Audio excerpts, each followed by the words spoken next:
everyone. Hope you have understood the previous chapter. Today we are going to see the next chapter, that is from the book First Flight of Class 10. Chapter 5, The 100 Dresses, Part 1, written by Elsa Esther. Actually, this chapter, that is the 100 Dresses, have two parts, Part 1 and Part 2. And it's divided into two chapters, Chapter 5 and Chapter 6.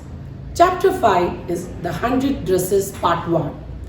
And I'll be dealing today with the Part 1, that is the 100 Dresses. The author, Elsa Esther, is a renowned author. She is known for her children's stories. The 100 Dresses is one of the famous writing. She hailed from US and she was born in West Haven.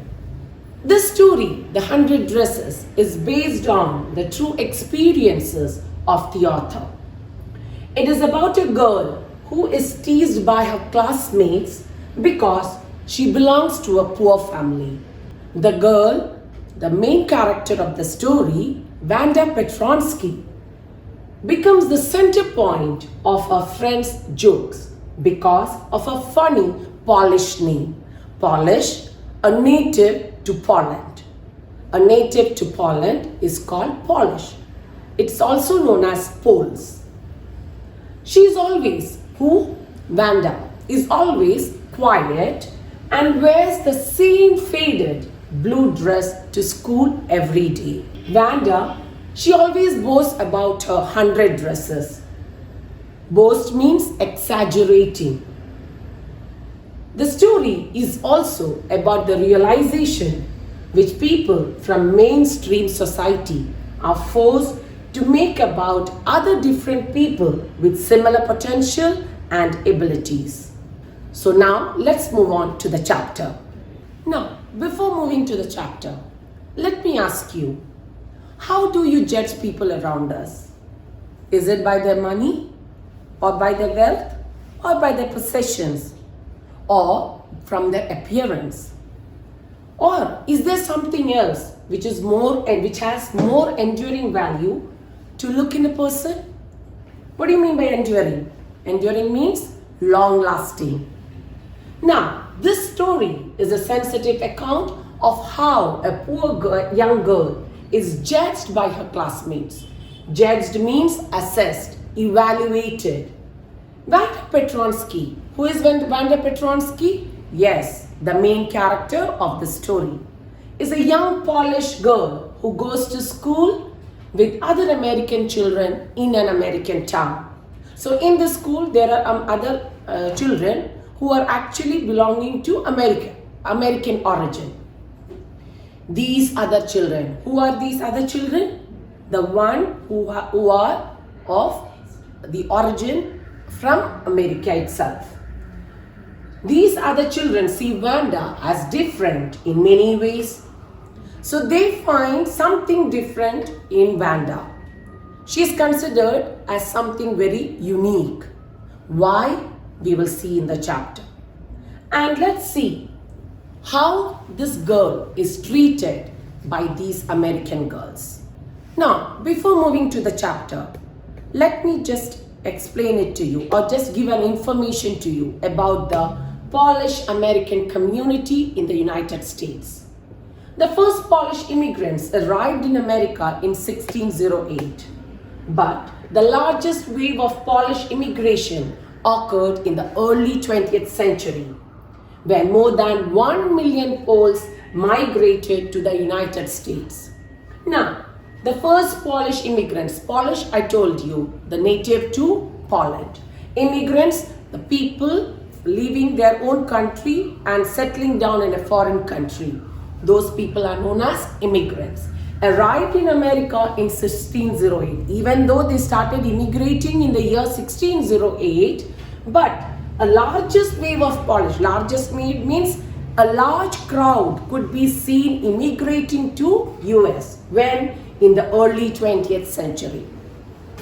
The Polish state did not exist at that time. During that time, actually, no people, no Polish state as it is existed. And the immigrants were identified according to the country of origin rather than to ethnicity. They were identified as from a country of origin and not from their ethnicity. Ethnicity means what? A group of people who believes in the common traditions or culture. They were identified as Russian Poles, German Poles, and Austrian Poles. One of the most notable Polish American communities is in Chicago and its suburbs. Suburbs means the remote areas, outer part. So Chicago is sometimes called the second largest Polish city in the world. Why? Because in this city you can find most of the Polish people after Warsaw. Warsaw is the capital of Poland. So other than Warsaw, you can see most of the Polish people in Chicago. Polish Americans were sometimes discriminated. Discriminated means differentiated against in the United States, as were the Irish, Italians, and Jews. So there was a discrimination showing differences. According to the United States 2000 census to count the population of the country, 6,67,414 Americans of age 5 years, that means from the age of 5 and older, reported Polish as the language spoken at home. So around these many people spoke Polish language in that particular area or country, which is about 1.4% of the people who speak languages other than English, or 0.25% of the US population. 0.25% of the US population spoke the Polish language today. So now we'll move on to the chapter. So we'll start. Today, Monday, Wanda Petronsky was not in her seat. But nobody, not even Peggy and Madeline, the girls who started all the fun, noticed her absence. Usually Wanda sat in the seat next to the last seat in the last row in room 30. So I told you, who is the main character here? Wanda. So it was a Monday, the first day of the week, and Wanda Petronsky was not in her seat. So this is a scene in the classroom and you can see that she was not there in her seat. But nobody, even though she was not there in the seat, nobody noticed it. Not even Peggy and Madeline. So these are the other two characters of the story. Other than Wanda, Peggy and Madeline are the two main characters. Not even Peggy and Madeline, the girls who started all the fun. So these two girls are the other two characters of the story, and not even they have recognized that the absence or identified the absence of Wanda. Usually Wanda sat in the seat next to the last seat in the last row in room 30. So where did she sit? She sat on the last seat where in the last row in the room number 30. So her classroom was known as room number 13. She sat in the corner of the room where the rough boys who did not make good marks sat. So where did she sit? We have seen already. She sat in the seat next to the last seat and in the last row. So that actually belongs to whom? Yes, it belongs to the boys. We can see the boys are the backbenchers, isn't it? So they sat in the corner of the room where the rough boys means, those who are not interested in studies, who not make good marks. They do not get good marks in the exam. The corner of the room where there was more scuffling of feet. And in this corner, there were the noisy sound. How come the noise came? Yes, making noise by dragging the feet on the ground. They drag the feet on the ground and that makes a sound. That sound is called scuffling sound, and that's made by your feet. Most roars of laughter when anything funny was said. Suppose something funny happens in the class. They were the one who roared of laughter. That means they laughed loudly. Roars of laughter. Roars of laughter means laughing loudly, and most mud and dirt on the floor. And that was the place exactly they would find lot of mud and dirt on the floor. Vanda did not sit there because she was rough and noisy. We have already seen that the boys sat there because they were rough. It's the nature. But Vanda, she did not sit there because she was rough. Why? Then why did she sit there? On the contrary, opposite to it, she was very quiet and rarely said anything at all. Opposite to it, what was it? She was very quiet, a silent girl, very reserved type. And rarely means seldom, very hardly she used to speak. Said anything. You have to ask something if you want to at least find out whether she's speaking or not. So she spoke very rarely. And nobody had ever heard her laugh out loud. And no one even feel the presence, or no one could feel that she was there in the class. Sometimes she twisted her mouth into a crooked sort of smile, but that was all. When something happened in the class, and something means some funny thing, these boys used to laugh loudly. But the last thing which you can find on Vanda's face was just a crooked smile. Other than that, you won't find anything. So just a crooked means a curved smile, just curving her lips, that shows that you are smiling. So that was the only thing you could see on Vanda's face. Nobody knew exactly why Vanda sat in the seat. Nobody knew why she was sitting there. Nobody tried to find out the reason also. Unless it was because she came all the way from Boggins Heights.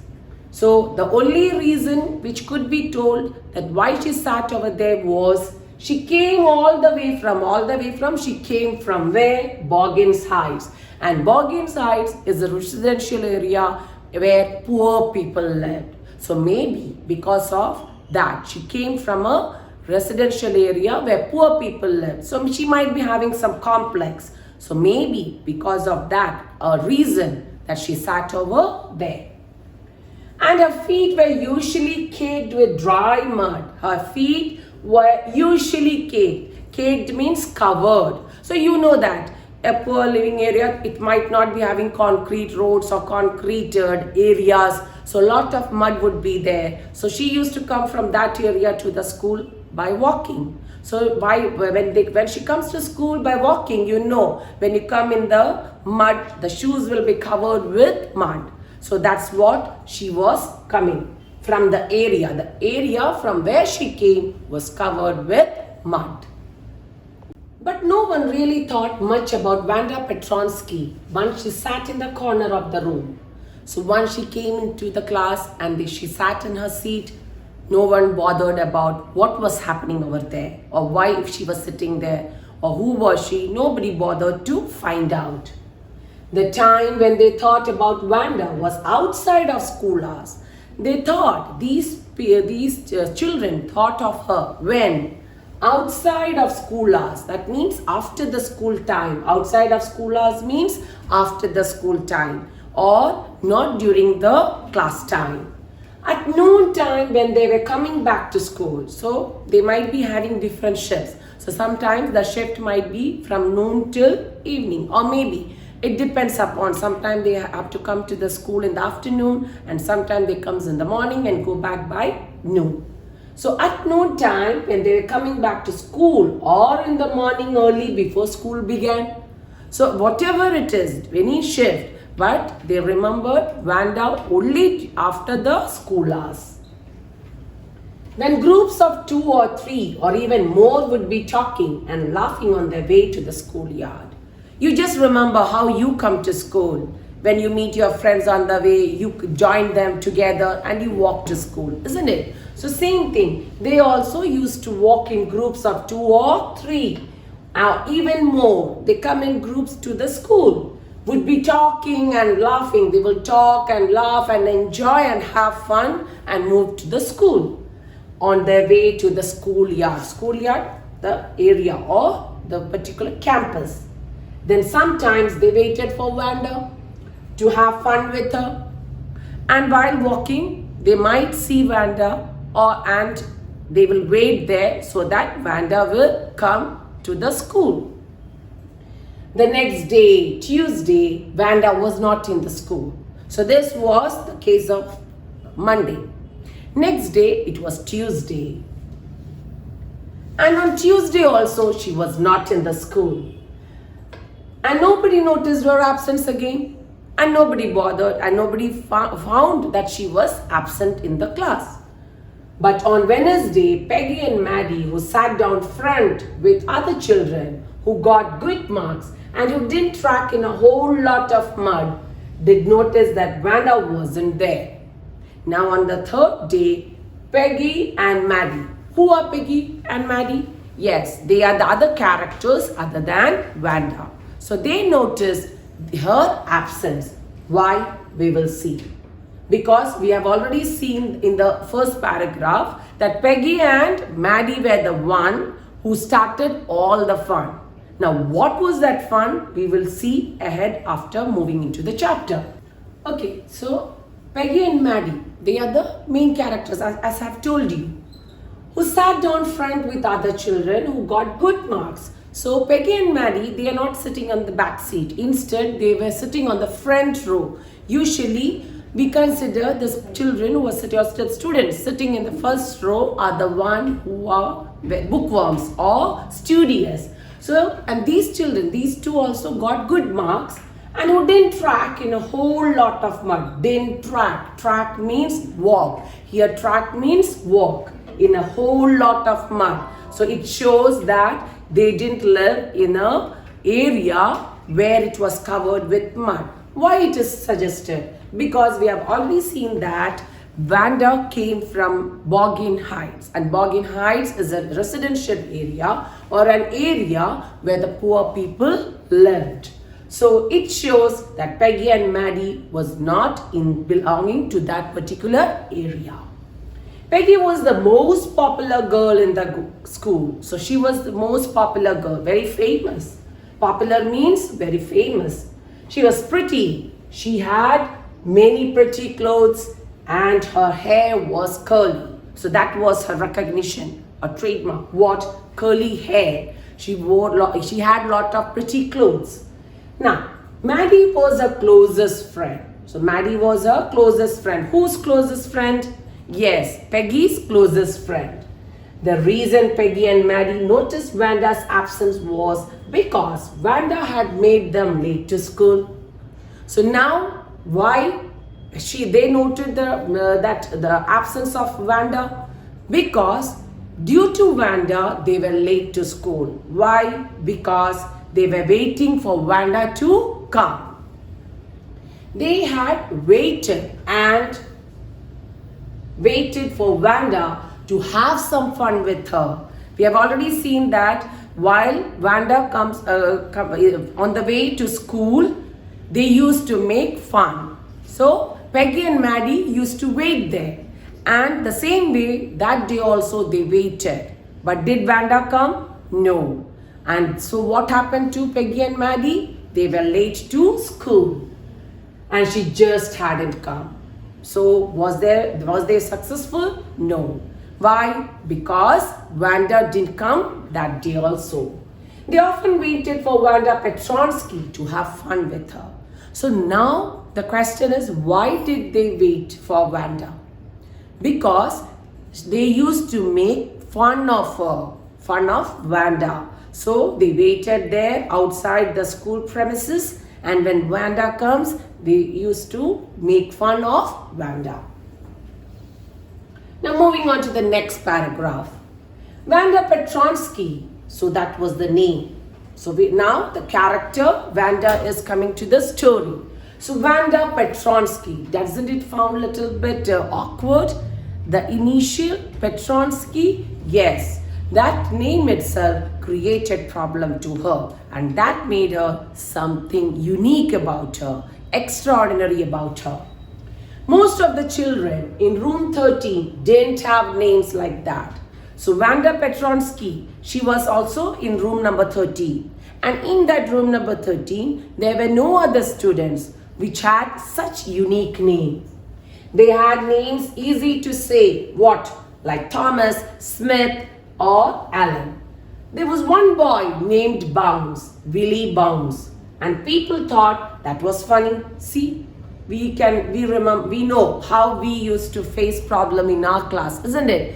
Due to the name, and they start calling nicknames related to our names. So here also, the boy's name, Willie Bounce, his was also considered as very funny. So in her class, there was a boy named Willie Bounce. So he also had that same problem. The other children made fun of him. And people thought that was funny. What? Willie Bounce. But not funny in the same way that Petronsky was. But not as much fun as the name Petronsky. Vanda didn't have any friends. She came to school alone and went home alone. You just imagine coming to school alone, not having any friends, sitting in the class quietly, and after the class moving back home. Don't you find very pathetic? A sympathetic situation, isn't it? So same thing, she was also not having any friends. She always wore a faded blue dress that didn't hang right. So how was she identified? In the same faded blue dress. See here? She wore a faded blue. She always wore a faded blue dress. Faded means dim, light. After too much of washing, how a cloth becomes? It becomes faded, isn't it? So that the dress was faded. A faded blue dress that didn't hang right. Didn't hang right means didn't fit correctly. It was clean. Even though the dress was clean, but it was an old one, worn out one. But it looked as if though it had never been ironed properly. Sometimes it happens when you take your dress from your wardrobe, you can see how it is. It's very crumpled, isn't it? It doesn't look as if it is ironed. It is crumbled. So the same way, her dress also was crumbled. But it looked as though it had never been ironed properly. Never been ironed properly. She didn't have any friends, but a lot of girls talked to her. To call a friend, she didn't have. But many girls used to come and talk to her. Sometimes they surrounded her in the schoolyard. And not only that, at times, these girls come and surround her. Surrounded her means encircle her or coming round to her in the schoolyard as she stood watching the little girls play hopscotch on the worn hard ground. So she used to watch the little girls playing hopscotch. What is a hopscotch? Yeah, hopscotch is a game played by the girls by hopping and over the squares made on the ground. It's a game. We all play. We make squares on the ground and we used to hop and run or make over. That means we used to hop in the squares. And we have to cross the line without touching the line made in the square. So it's a game usually played by the girls. So she liked to watch the little girls playing hopscotch. Vanda, so sometimes certain incidents take place. One such incident is here. Vanda, Peggy would say in a most courteous manner. So Peggy, when she sees Vanda, would call her in a most courteous way means very politely, in a very respectful manner, very politely, as though she were talking to Miss Mason. Miss Mason is the teacher of her class. So you just think, how do you speak to your teacher? With lot of politeness and respect, isn't it? So she also spoke to her, how? In a very courteous manner. Who spoke to her? Yes, Peggy spoke to Vanda. Vanda, she had said, giving one of her friends a nudge. So Vanda was surrounded by many girls. So Peggy would start the talking and she would give one of her friends a nudge. Nudge means to push. She pushed one of the girl and would ask, how many dresses did you say you had? hanging up in your closet. So what was the question asked? How many dresses did you say you had hanging up in your closet? Closet means wardrobe. So she's asking Vanda, what did you say earlier? How many dresses did you had, you said, that was hanging in your closet? So with this, we will stop for today and we will continue in the next class. Thank you.